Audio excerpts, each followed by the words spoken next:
Since the 19th century, the tiny village of Oberhof, Germany, has been a hub of winter sports in this winter sports crazy nation of Germany. We're in Oberhof getting ready for run number 2 of the men's singles competition here on the Eberspecher Luge World Cup. Hi again, everyone. I'm Tim Singer. Very cold day here in Germany, 19 degrees.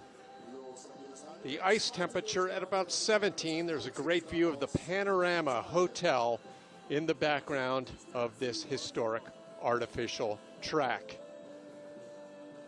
Well, here is a closer look at this track. They redesigned it earlier this year in preparation for the 2023 World Championships. Everyone's excited about that.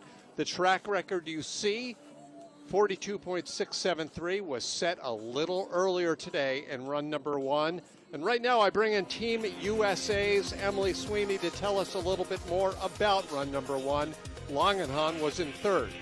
Right, in third, and it's going to be a race in the second run to maintain that position. Jonas Mueller in second. He has a little bit more of a lead. He showed a lot of speed this week in training, but Felix Locke has really taken it away in the first run, and it's his race to lose right now. Felix Locke with a huge lead, and you'll see those splits on your right. You'll see how tight it is between, say, places 3rd and 7th right now, which will make the fight for the podium pretty close. As you see, the 3 Americans hovered right in the teens in their placings right now.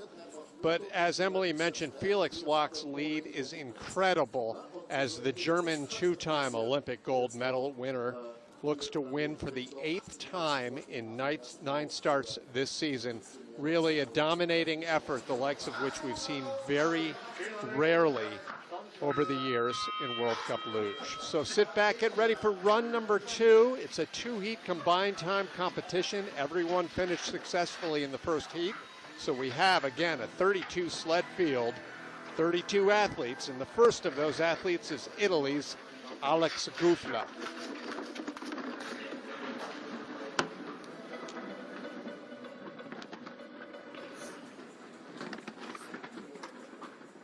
So Gufla on course. You'll see the clock running on the lower part of your screen. That is added on from his first heat time, which was a 43.912. So in the early going, sit back, enjoy the luge, and we'd like to enjoy your comments. If you have questions, criticisms, or any analysis you'd like to share, find us on Twitter at LugeAnnouncer. You may also email us, luge.announcer@gmail.com, as we're trying to make sure we got the audio all okay with Emily. You with us now, Emily? I should be. Can you hear me now? Let's see. I can hear you, yeah. Okay, sorry about that. Technical difficulties. But Alex, so far, he had a pretty good performance in the second run. Definitely had a lot to come back from in that first run, but he's still a younger slider, just gaining experience.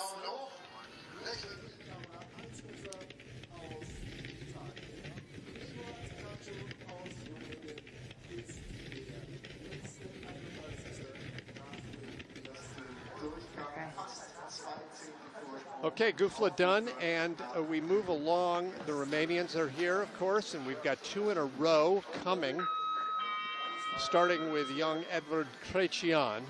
And I say, of course, but the Romanians have really been the nation plagued at the most with COVID positive tests so far this year. And Crecian missed the last 2 weeks of competition, as did Raluca Stramaturarу, who we'll see tomorrow in the women's competition. Earlier this year, the entire Romanian team had to go home and quarantine for 14 days. So they've been very much part-time World Cuppers this year. Part-time, but definitely happy to be back in the race today. A little bit long on that upper curve, but it looks good. In the green is a good thing in World Cup Luge. As you see the clock, that means the current sled has the lead. If it turns red, which it could very well do after that skid, then it's not good. But he had big enough lead where I think he'll hold on to a spot. Yeah, he does by 33 hundredths. Crecian of Romania out in front of Gufla of Italy.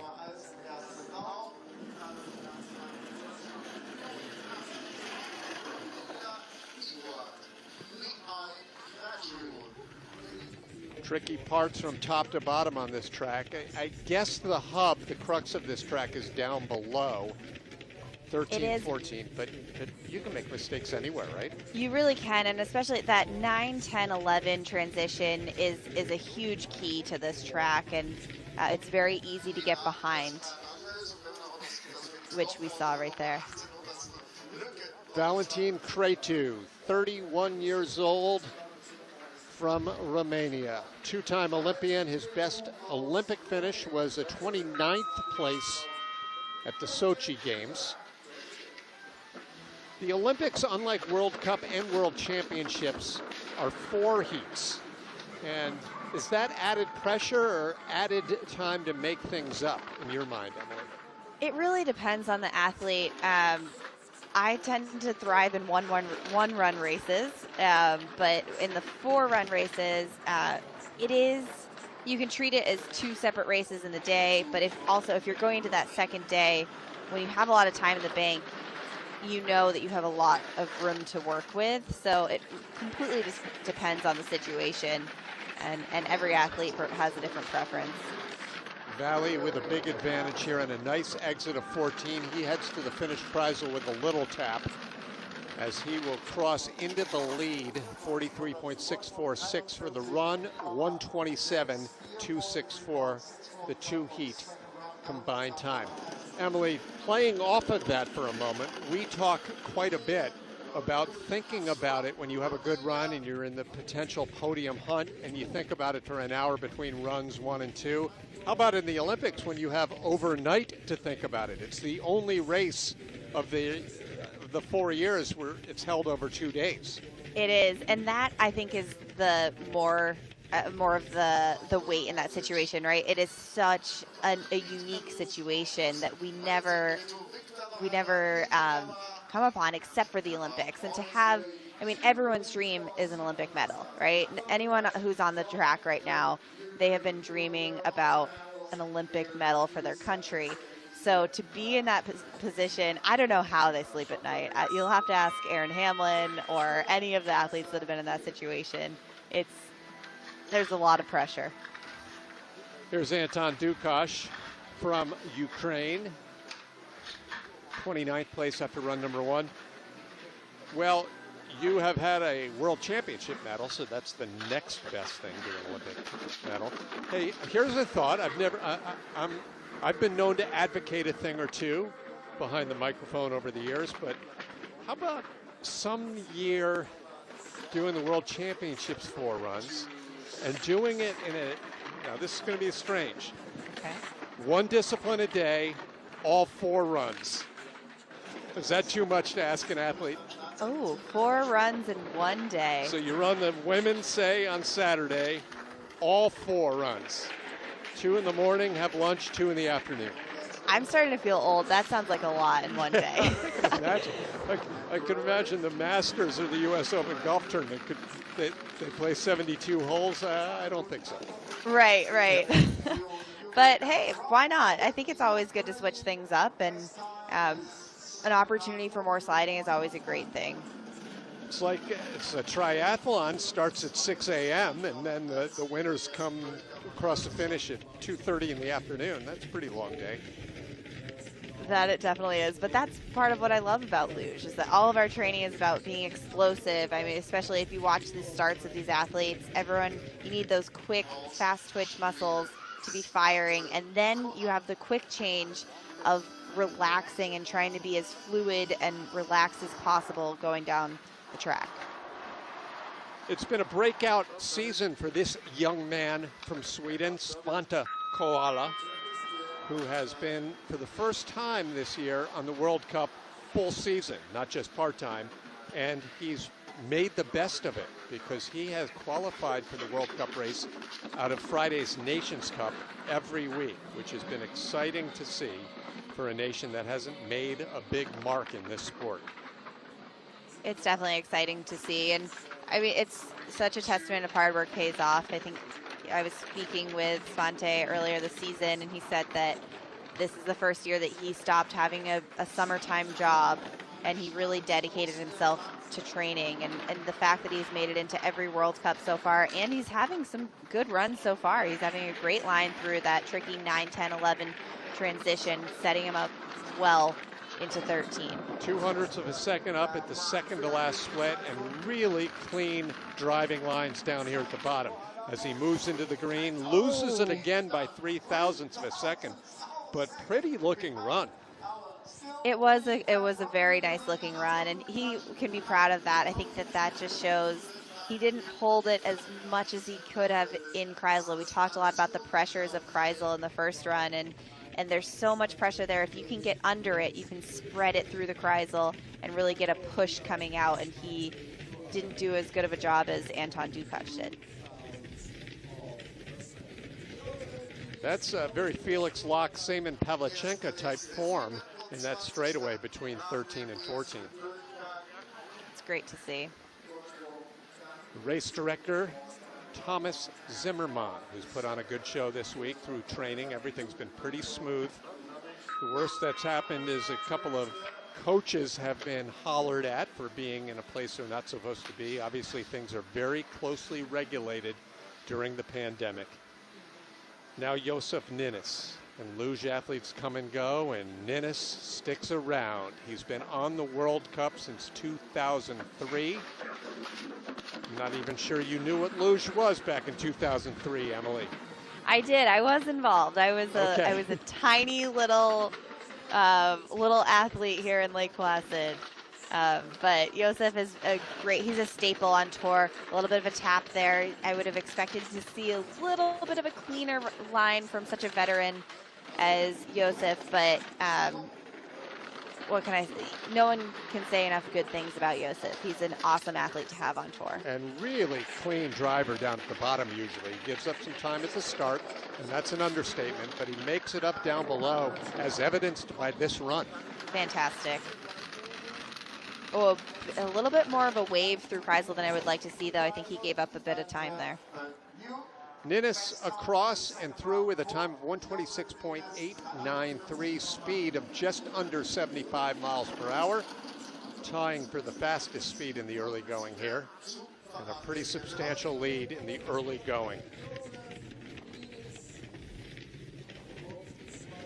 See the newly renovated roof there on the track. They've done a great job of updating the track and to try and keep it as efficient as possible with the energy usage.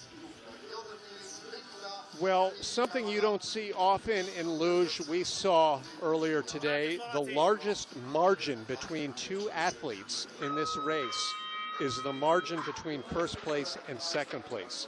Felix Locke in the first run took the lead, and it's a commanding lead over the other 31 athletes. That doesn't mean we're not going to see a lot of posturing for position as these early losers try to make it into the top 20. A little later on, the fight for the other podium positions.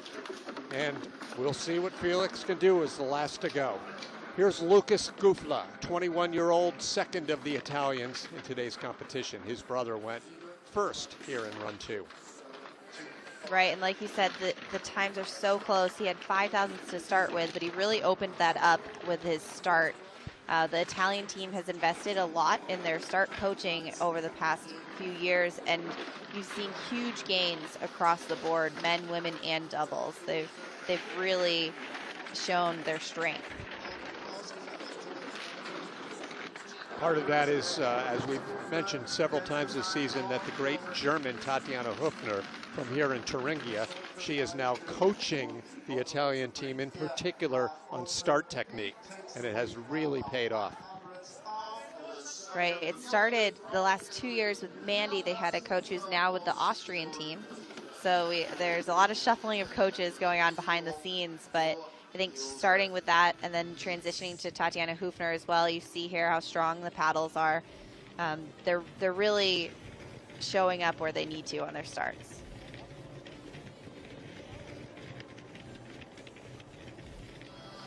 Moving along now, the snow has all but stopped, and we didn't expect it to be a problem. As you see, there are a few flurries in the air, but nothing that clearly is affecting the track. There were plenty of track records in run number 1. And before you get too excited, keep in mind this is a newly renovated track, so we anticipated track records, especially since the last race, the earlier race held here in Oberhof, was in much warmer conditions. Now, Andre Manzi from Ukraine, 25th place after run number 1 with a 43.326. Talking about start technique, I think there's a little bit more that Manzi could gain by lengthening his paddles a bit. They seem really short, but the Ukrainian team as a whole has been performing quite well this season. It's really nice to see some consistency in the runs and that it's moving them up the leaderboard a little bit. Manzi, 32 years old, and he is skidding left and right on that tight corner combination. Right, he really got behind through the labyrinth there, and it's a great recovery. I've seen a lot of sleds flip on the entrance of 11, and he definitely avoided that. He kept it shiny side down, as we like to say, but he lost a lot of time and he lost his lead. He held on to that green quite a bit longer than I would have thought after those mistakes midway down, but then loses it right at the end, only 17 thousandths of a second behind Lucas Gufula. For Andre Manzi of Ukraine. Right, I think this is not, so 9, he's so high on the end there, slaps off and high on the end of 10 again. That's okay, but it's very easy to get just a little bit too early to 11 and flip over. So he did a good job of keeping the shiny side down.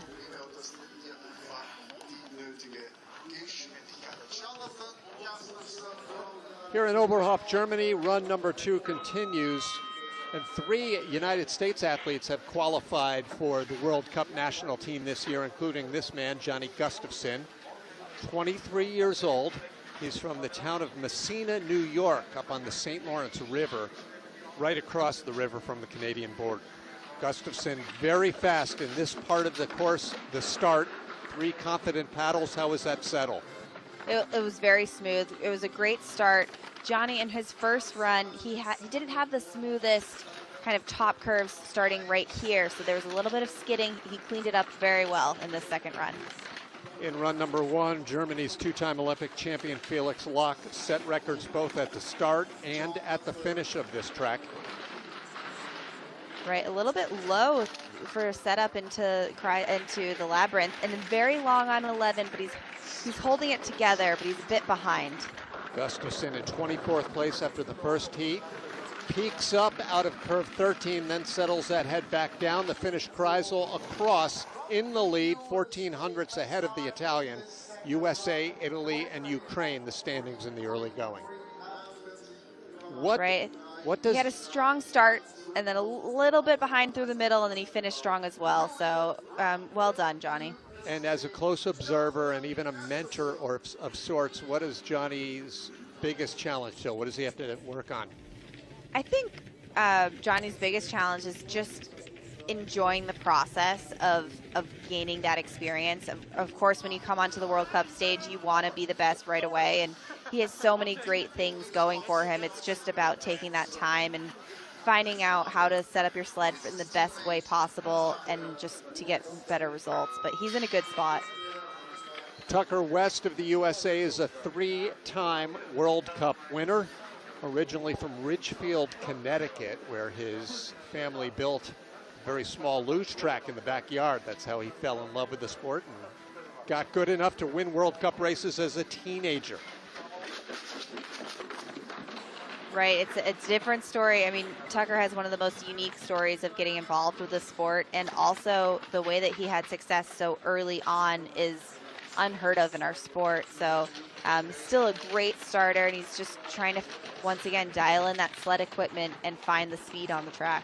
The U.S. team was not part of the Oberhof race in the first half of this season, so Tucker's last result was last season, where he unfortunately crashed and finished 31st in the World Cup in Oberhof, trailing his teammate here.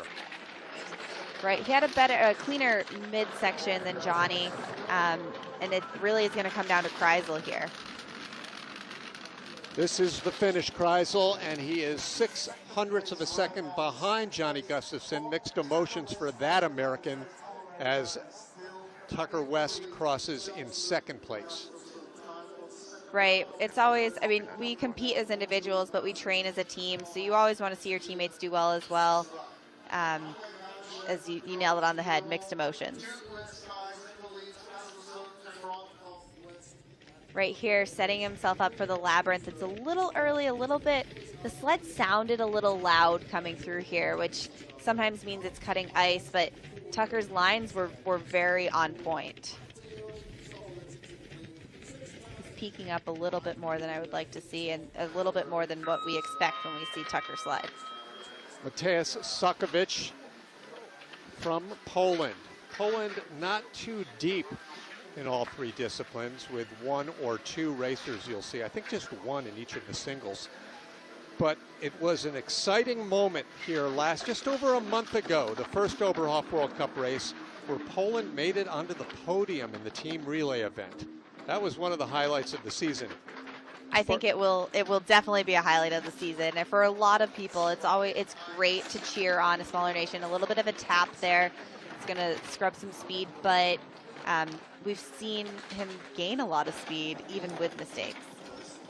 The Polish doubles team also had a podium last year in Winterberg, Germany, at third place, and those are probably the only two Poland podiums since the 1970s. I'll go on a limb and say. Very long on 13. He has a great save there. There's been a lot of fluidity to this run, and I think that's why even with the mistake out of 13, you're still seeing him in the green. The way that that he was kind of swinging through the curves, through the labyrinth, that's where you're finding your speed and what's so challenging, whereas the U.S. sleds that just came down were a little more choppy. Sokovic into the lead, well out in front of the two Americans. It's Poland, USA, USA, Italy in the early going. Run number 2 in Oberhof.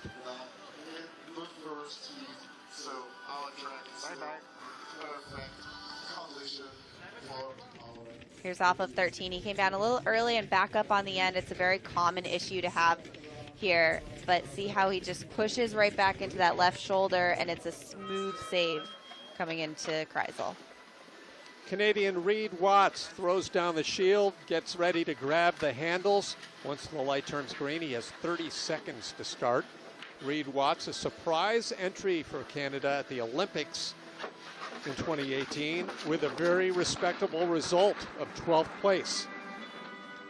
Canada Definitely. with a very skeleton team here in Oberhof, even though this is not the sport of skeleton. It's luge, of course, but just one man, just one woman, Caroline Maxwell, we'll see tomorrow, and one doubles team who I think will do really well later on today, Walker and Smith.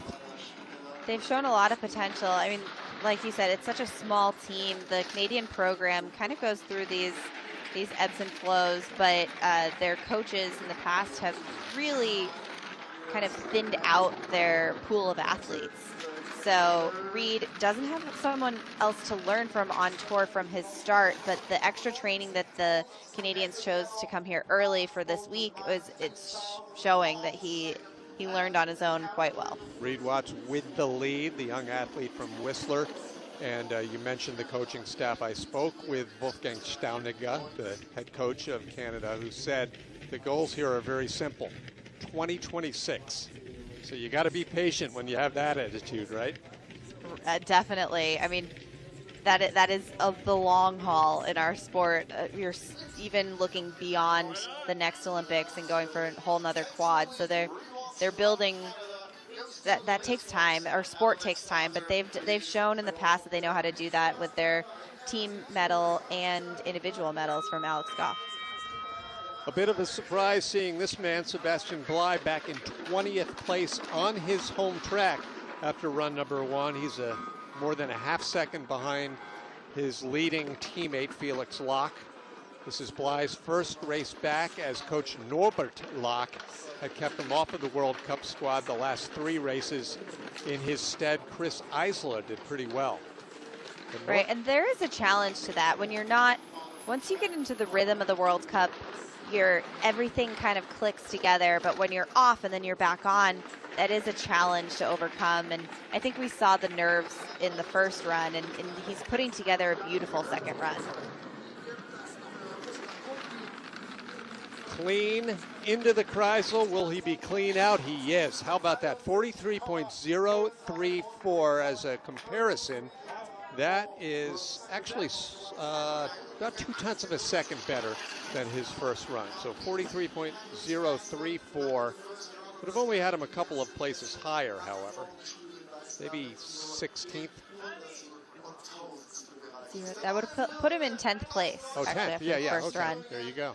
Which, for a younger athlete, I mean, he's not that young, but he is coming on and off of the World Cup. That's a great spot to be in. I think that it was definitely a case of the nerves from the first run. You talk about how difficult it is to be on the tour and then off the tour and then on the tour again.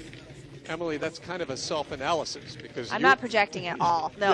Yeah, you missed the first half of the season. Then you came back, raced 1 week in Königssee. You actually had the highest result for the United States this year. Then you had to go home. We definitely wish you luck. Thank you. I think being aware of it, I think I'm ready. I'm ready to get back on. So we'll see if I can avoid those first run jitters getting back on race day. Latvia's Arturs Darznieks, a career best fourth place finish last week on his home track in Sigulda. Right, to have a fourth place, I mean, Artur, that's huge for Arturs. A lot of people were cheering for him to get onto the podium for the first time. He's a bit farther back. That's to be expected this week on this different track for him, but showing that he is that close to the podium on his home track, he really has the speed. It's just about figuring how to translate that. Latvia's ranks in men's luge have thinned considerably over the past season. Now young Jens Bergens, still to come, is in the top 7. But Latvia had the retirement of Einars Kivlenieks, the crash of Kristers Apeljods here in Oberhof last month, and he'll be out for the rest of the season with a broken leg. So tough times, at least in singles for Latvia. They're doing very well in doubles. Right, Arturs was a little bit off through the middle of the track. He did a great job of closing the gap at the end to only be 500ths behind. He had a little bit of a last push of a comeback through Kreisel there.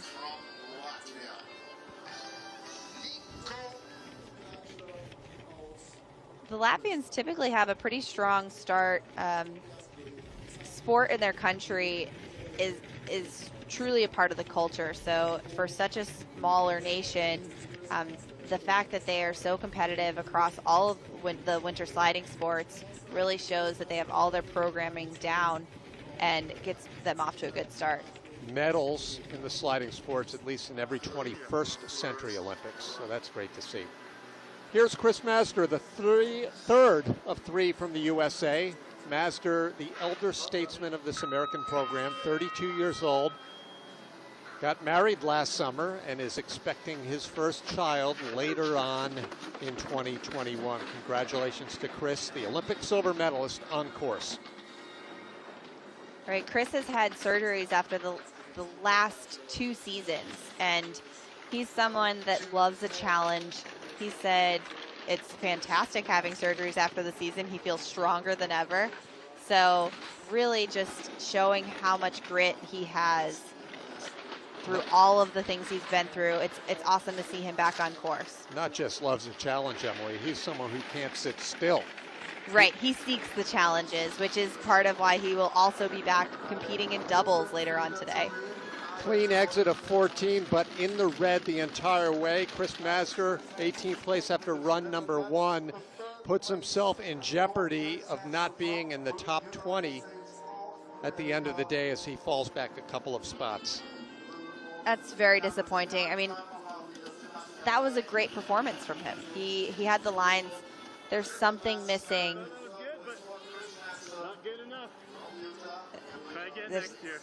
There's something missing in the setup. You heard him say, I thought that was good. Apparently it's not good enough. And we've seen that in all the men's sleds from the U.S. today. They're just not finding the speed. But a lot of that comes from the choppiness of the lines. But Chris was much smoother, so I would have thought that he would be a little closer.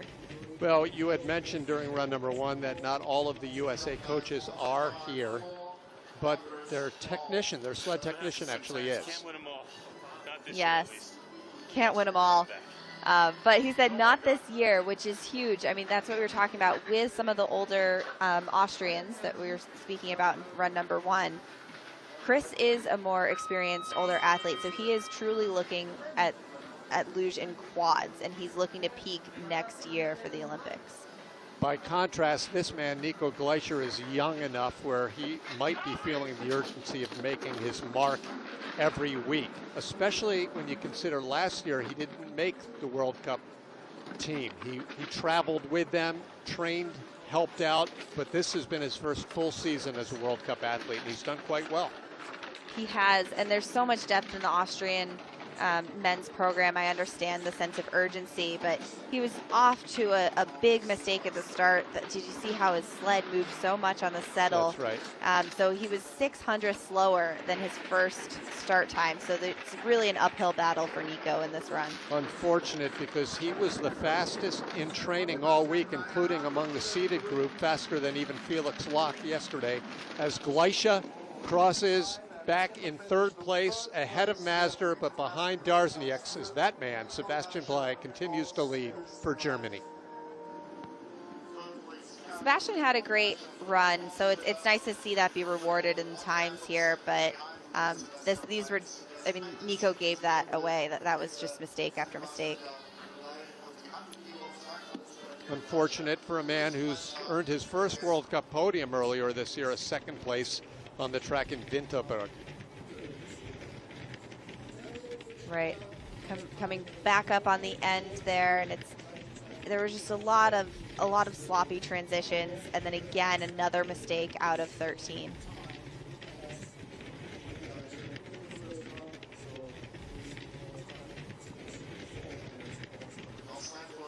Run number 2 continuing now here in Lake Placid, New York. I joke, of course, Emily, you're in Lake Placid, but this race this weekend was scheduled to take place in the United States.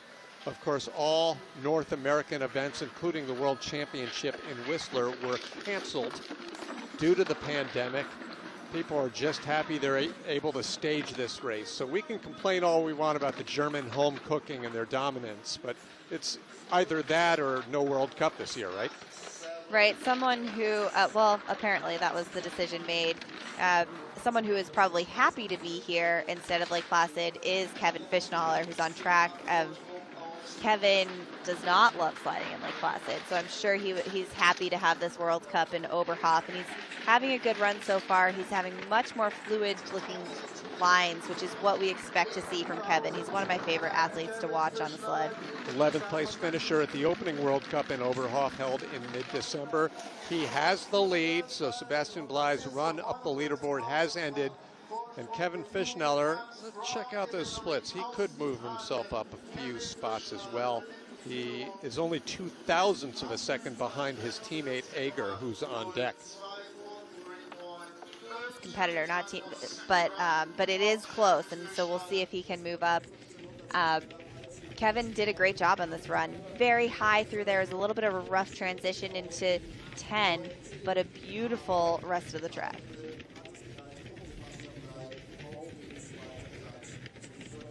Fischnaller leading over Blei and Darznieks with the top 15 still to come.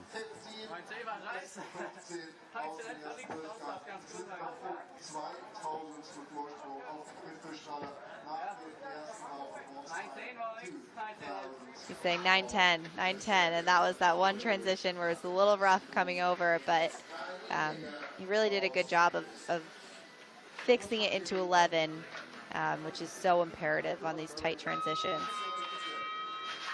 The bell rings, the shield comes down for Austria's Reinhard Eger. Reini nearly retired from this sport in 2014 with just awful, debilitating back problems. He stuck with it, he came back. It's been a slow comeback, but he culminated that with a couple of World Cup wins over the last couple of seasons. However, Emily, he's a bit down this year, and when that happens to a 31-year-old athlete, you wonder if time is catching up. You do, but I think that anytime you come back from such an injury like Reini had, you you grow in a very untraditional way as an athlete. And so if he wants it, if he wants to continue, wants to really push for the Olympics next year, I think if he can break through that kind of blanket of pain and challenges that come along with injuries and chronic injuries, then he'll be that much stronger on the other side. To the finish, he is one spot in back of Kevin Fischnaller. They were so tight entering run number 2, so it's Italy over Austria and Germany at the moment. And you can be older, of course, and do well, Emily. The likes of Armin Zugler and Albert Demchenko won Olympic medals in their 40s.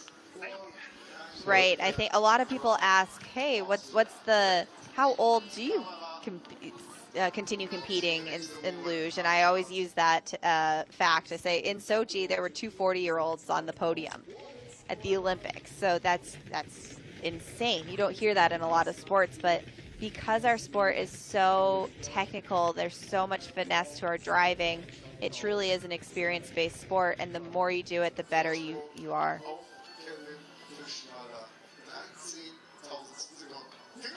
14th place after run number 1 belonged to Moritz Bollmann, a young German.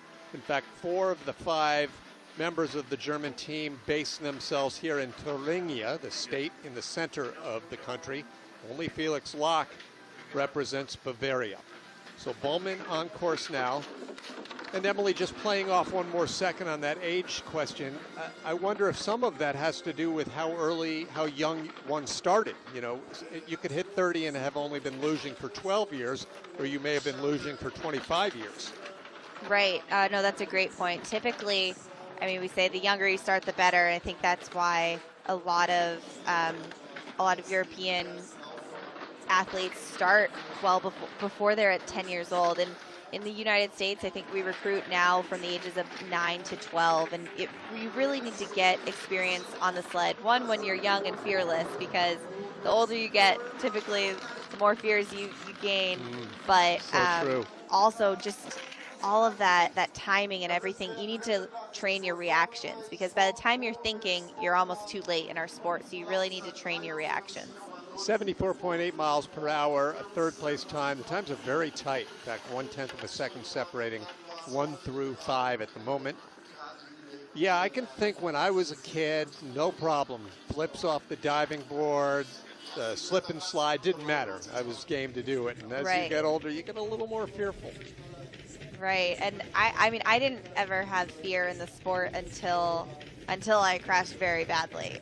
But that came later in my 20s, not at 10 years old when I started. So there's a lot of time there to gain all those little skills that we need to be the best we can be. Kevin Fischnaller of Italy leading the way on Eger and Bollmann. Germany, in fact, 3 and 4. And now we have the first of the Russians. They're all bunched together between 4th and 13th place, with number 13 place belonging to this man, Alexander Gorbachev, 26-year-old from St. Petersburg, 2 paddles and the settle. Right, there could be a lot of shuffling coming up. I mean, he's already into the red just in the second split, but back to green. So they're so tight. A little bit of an early entrance there. It's going to not have the best carrying of momentum into the middle of the track, but there's still an opportunity for him to come back. He was only 1/1000th of a second up at the last split time. Now, as you see, he's fallen into the red by 500ths. Right, and Kevin was so smooth through that section. I don't think he's going to catch him. Gorbachev, 6th place finisher at the World Championship, skidding across the finish with a 6th place overall time as Fischnaller continues to ride his way up the leaderboard. He's moved from 16th place. Now he sits no worse than 13th with a little help, perhaps a top 10.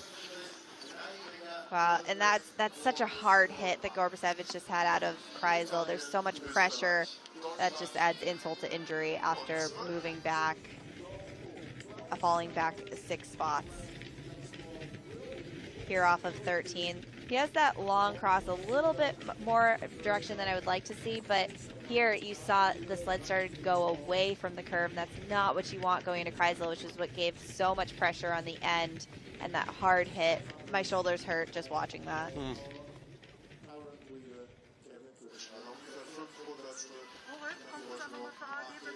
Action continuing here from Oberhof. In fact, this weekend's World Luge Cup is being held in conjunction with the Biathlon World Cup.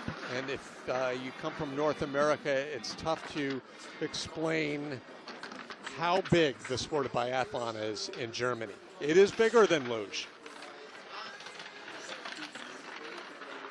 Riks Rositas of Latvia now on course, trailing by 0.02 of a second behind Fischnaller at that early split time.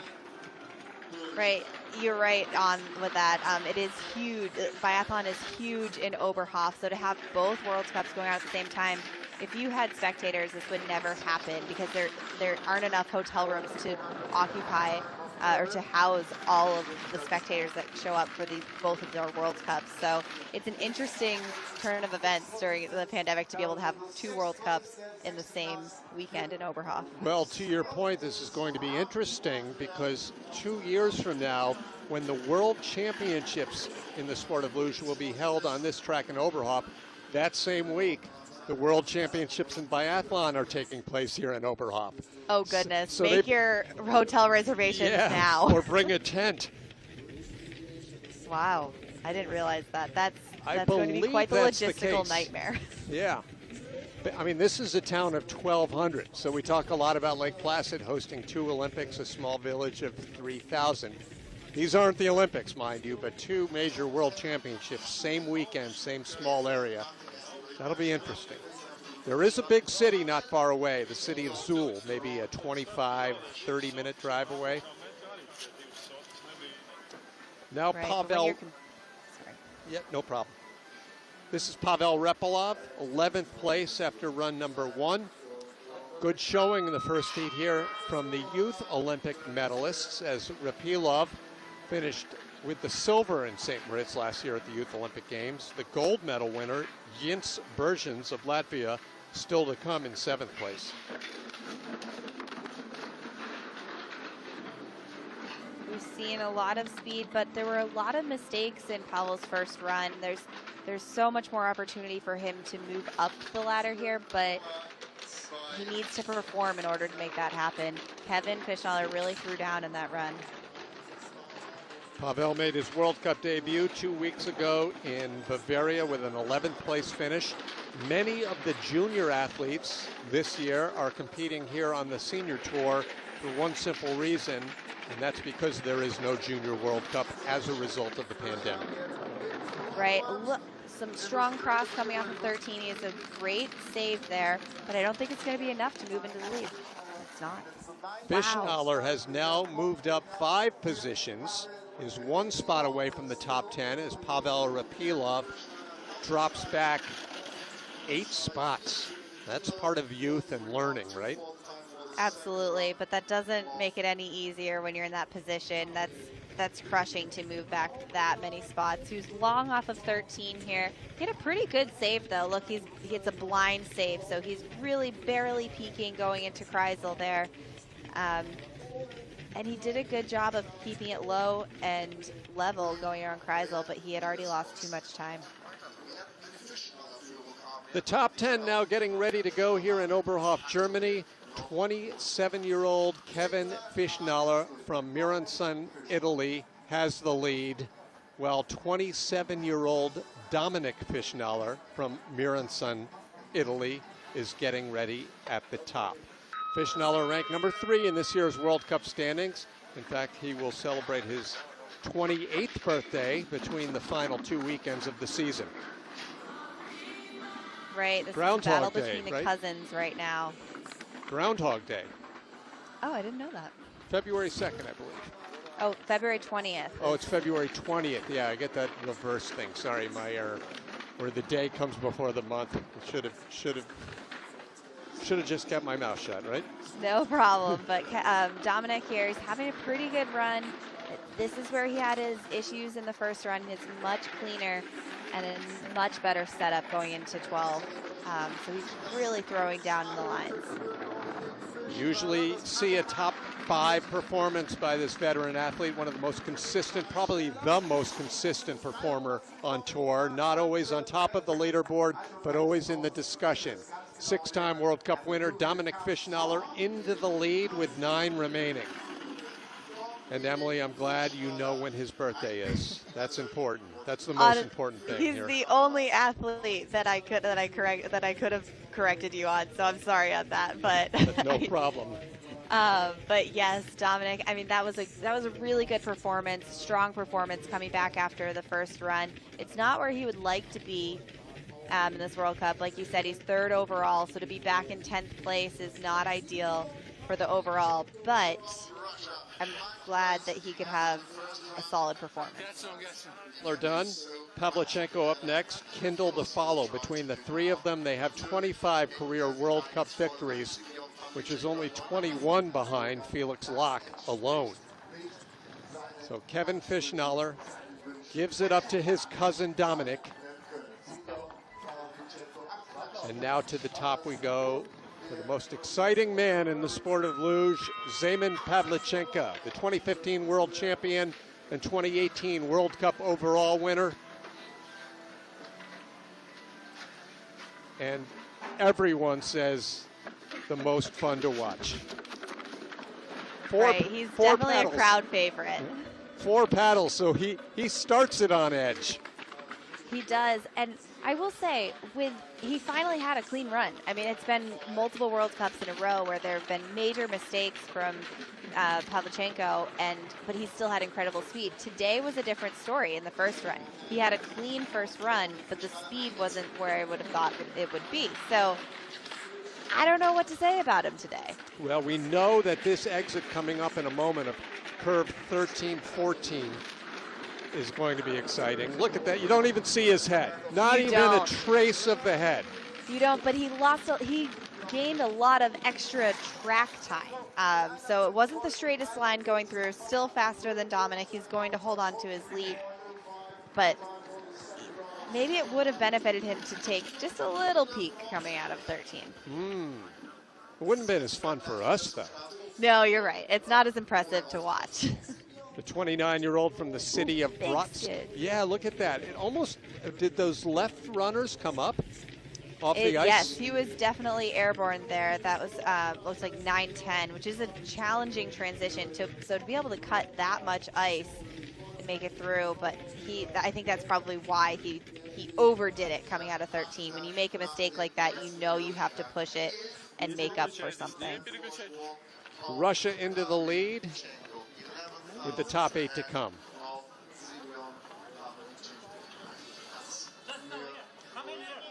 Counting them down to Felix Lach, the 2-time Olympic gold medal winner, has the lead after run number 1. He'll be the last to go. For the time being, Russia's Zeman Pavlichenko moves into the leader's box, and here's Wolfgang Kindl. And about 3 years ago, Kindl was probably the steadiest athlete on tour, with a string of World Cup wins, a world championship, but he has had back problems like his teammate Reine Jaeger. He has also been spending a couple of years experimenting with equipment. This has actually been his best year in the last couple, but he's still back in 11th place in the World Cup standings. Right, back problems and neck problems as well. And I mean, our necks are such vulnerable parts in this sport. You see your head just hanging out there, and there's so much extra force, and your bodies aren't built to handle that. So once you have an issue there, it's really challenging, and I could kind of empathize with that with Wolfie, so I understand why it's been such a challenge for him since he was on top to come back from that. He's having a good run, but it's not the Wolfie that we saw 3 years ago. Usually, if Kindl is straight away, as he was right down the middle of that straightaway to the Finnish Kreisel, that's where he finds his time. Somehow, today he couldn't, so he's in 2nd place behind Pavlichenko. Right, and with the huge skids that Pavlichenko had in 9-10, I mean, that just shows how much faster he really could have been and how fast he is. To be able to make the mistakes, Wolfie had a much cleaner run than Pavlichenko, but here we are. Pavlichenko of Russia ahead of Kindle and the two Fischneller cousins of Italy. That's the top four as we count them down to our final 7 sleds.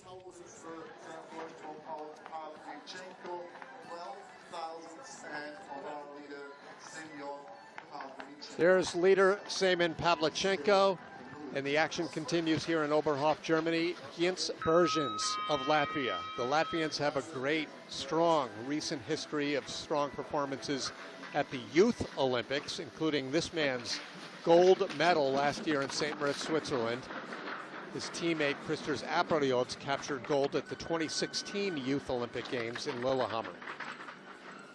Right, and since Christers is out for this season after an injury, it's huge to see this younger athlete carrying on, and he really had a great performance in his first run.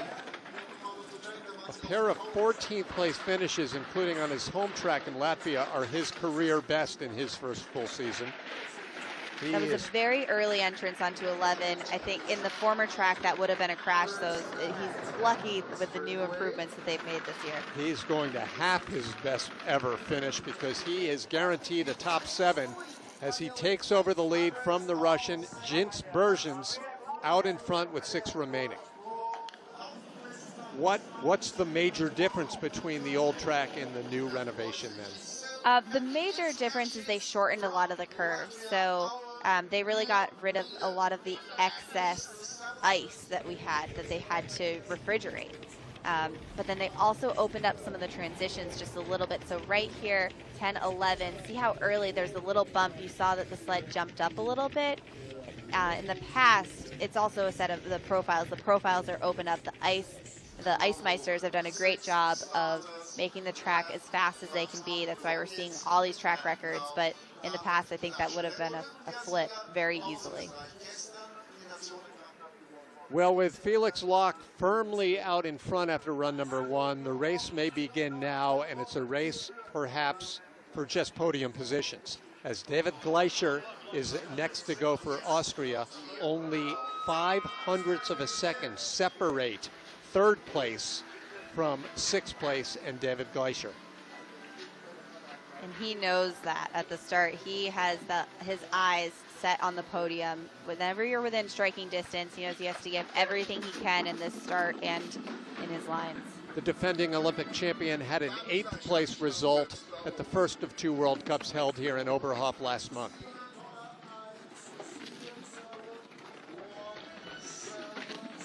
Beautiful transition up top. There were a lot of sleds that had issues there. They weren't carrying the pressure very well, but David did a great job. We saw 7 or 8 track records in run number 1 as they played Can You Top This? None so far here in the second heat. I'm impressed with this run so far, really keeping it low across 12. He's carrying as much pressure as he can. A great save coming out of 13. The speed at 75.4 miles an hour. Gleicher crosses 42.866. That would have been a 3rd place time in run number 1, and it could end up being a 3rd place finish for him because, as I said, Emily, things are so tight with the next several sleds.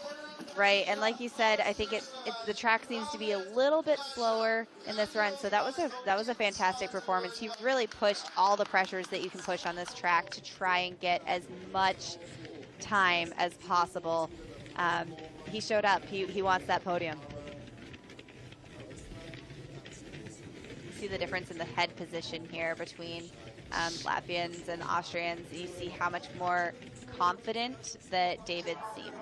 Such a great term to apply to the sport of luge because you can't state strongly enough how important confidence and subsequently relaxation contributes to speed. It's huge. Well, a funny thing happened on the way to Johannes Ludwig's retirement in 2018. He became the final German to make the Olympic team. Then he won an Olympic bronze medal. Then, over the last couple of seasons, he's won several World Cup races, a handful to be exact, and still going strong. Johannes Ludwig of Germany ranked 2nd in the World Cup standings. Right, I think this is just, it shows what positive momentum can do, and he's really carried that so well. He's an athlete that everyone loves to cheer for The on and off the ice. father of two from right here in Oberhof. This is his home, not just the region, this little town. He's having a great run so far.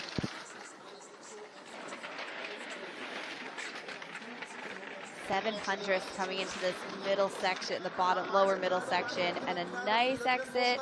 Can he hold it coming into Kreisel? There's so much time in this last curve. It'll be tight. Wow. Falling back by 9 thousandths of a second. So we told you it would be close. So far with the first two in this bunch, it has been. It's Austria leading over Germany and Latvia with 4 still to come. That was a good performance from Johannes. This wasn't something that he did wrong. David just really put the pressure on and truly showed up in this run. This was a very respectable run from Johannes. Just wasn't enough. Probably has more runs down this track than any athlete on the World Cup right now. Right, with that, I bet it was probably a surprise coming across and seeing a number 2. I think that with that performance, he would have expected to stay, to maintain his position. But like you said, it's so close between these sleds, and everyone's really just making that last push for the podium. Roman Rapilov is a 2-time World Cup overall champion, a defending world champion, a 2-time junior world champion, now on course. Rapilov comes from the city of Dimitrov, not far from Moscow. As a point of comparison, that's not anywhere near Sochi. That would be like living in Kansas City and having Lake Placid as your home track. Right, there's a lot of extra travel that is that comes along with that, and he hasn't had as clean of a top section as David did, so I expect he's losing his lead already. 200s now into the red. I think David's going to make it on the podium. Well, we forecasted that as a possibility, not a definite, but he's only 1 spot away now. 3 sleds remain. Rapilov backs up a couple of spots. Gleischer knocking on the door.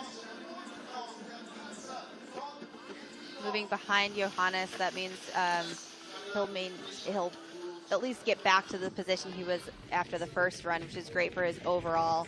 The race is still on for those overall 2nd and 3rd titles. Boy, Emily, it's been a roller coaster for David Gleischer, who finished 4th and 2nd in his first couple of races, but in his last 2 races, crash and disqualification. So redemption happening right now in Oberhof. Right, that's a lot to go through, and to bounce back from crash and a disqualification. I mean, props to him for showing up today. Germany's Felix Lach still to come. He's won 7 out of 8 races this year. The only race he didn't win was won by this man, Max Langenhahn. Still a very young athlete, just 21 years old, but now with 2 career World Cup wins. Looks like he came out of the handles a little bit crooked there, but he had such a good first run. He looked so relaxed and stretched out on the sled. He's a tall athlete, so he really has beautiful lines on the sled. And just a correction, 3 career podiums, but just that 1 win for Langenhahn back last month in Winterberg. So far, he's driving really nice lines. This is for the podium. Will it be Austria or Germany? One of those countries will be on the podium because the final 2 sleds are also Austrian and German. Let's see what he can do. Great speed, 75.1. It's going to be tight once again. Wow! 200ths of a second. So David Gleischer guarantees Austria podium spot. It's a 2-nation competition today, Emily, as Austria is first, Germany second and third. 2 remain, 1 Austrian and 1 German. Once again, I sound like a broken record, but this is not, I mean, Max didn't do anything wrong in this run, at least anything that I could see from this camera angles. David just really had a great second run. This is definitely a respectable run, especially knowing that he was in 3rd after the first run. He held it together. He had a great second run. It just wasn't fast enough. David Gleicher, the Olympic gold medalist, has the lead. A two-time Olympic gold medalist is waiting on deck, Felix Lach, but before he goes, it's the final Austrian, Jonas Müller. There's Felix, and there's Jonas. Müller stormed out of nowhere 2 years ago with a medal-winning performance at the World Championships. That was his first podium. And then, Emily, last year he backed it up with 2 race wins to open up the season. Right. I mean, it's no surprise that Jonas has so much speed. So to see him in second after the first run, that's great. I think that if he can maintain it, I don't know, his teammate really put the pressure on. He has a little bit more of a lead, so he has 1,300s to work with right now. So he has the potential to maintain this spot. 2 third place finishes this year. Those were his 2 podiums.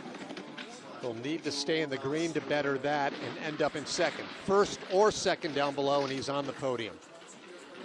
It's a great labyrinth there. It sounded like a skid in the second half of 11, but that could have just been my feedback. He's really looking great on the sled. By far the best speed, 75.7 miles per hour. A little incident there at the very last corner, the exit of the Kreisel, but well enough in the bank to hold on to his spot. Austria claims 2 podium positions.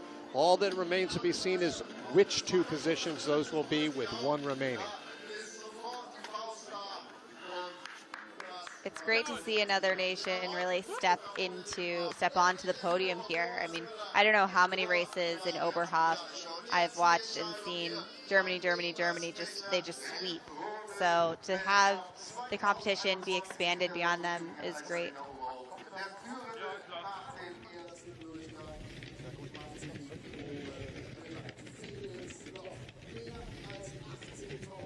Really nice. He goes high on that line, on that corner, but that's the idea, right? To go as high as possible without touching wood.